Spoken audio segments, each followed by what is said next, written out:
Whatever may be said in praise of poverty, the fact remains that it is not possible to live a really complete or successful life unless one is rich. No man can rise to his greatest possible height in talent or soul development unless he has plenty of money. For to unfold the soul and to develop talent, he must have many things to use, and he cannot have these things unless he has money to buy them with. A man develops in mind, soul, and body by making use of things, and society is so organized that man must have money in order to become the possessor of things.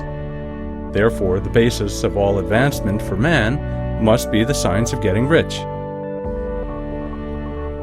The object of all life is development, and everything that lives has an inalienable right to all the development it is capable of attaining.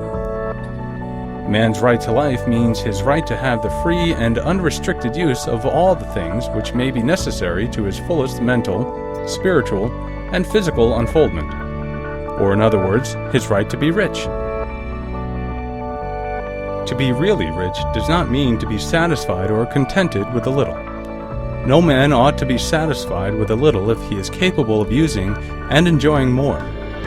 The purpose of nature is the advancement and unfoldment of life, and every man should have all that can contribute to the power, elegance, beauty, and richness of life. To be content with less is sinful. The man who owns all he wants for the living of all the life he is capable of living is rich, and no man who has not plenty of money can have all he wants. Life has advanced so far and become so complex that even the most ordinary man or woman requires a great amount of wealth in order to live in a manner that even approaches completeness.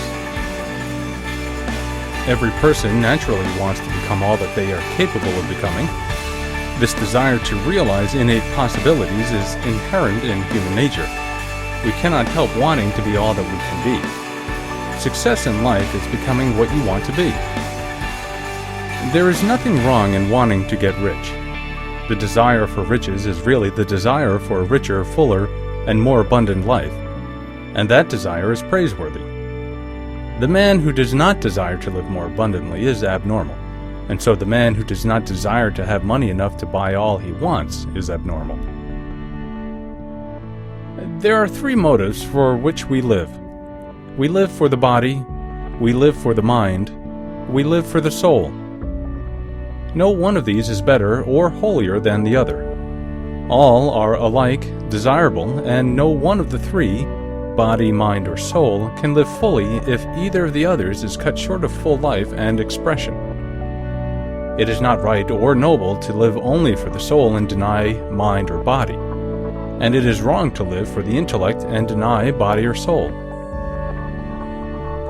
We are all acquainted with the loathsome consequences of living for the body and denying both mind and soul. And we see that real life means the complete expression of all that man can give forth through body, mind, and soul. Whatever he can say, no man can be really happy or satisfied unless his body is living fully in every function, and unless the same is true of his mind and his soul.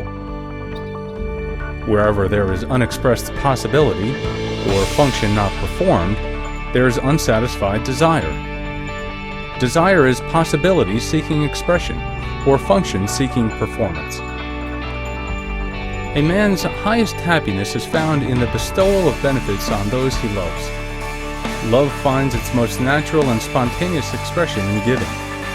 The man who has nothing to give cannot fill his place as a husband or father, as a citizen, or as a man.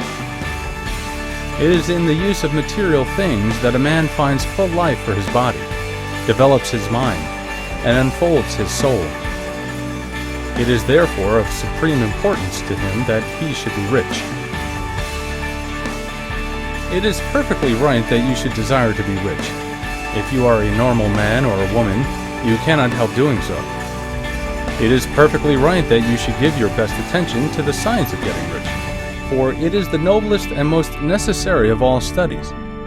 If you neglect this study, you are derelict in your duty to yourself, to God, and humanity. For you can render to God and humanity no greater service than to make the most of yourself.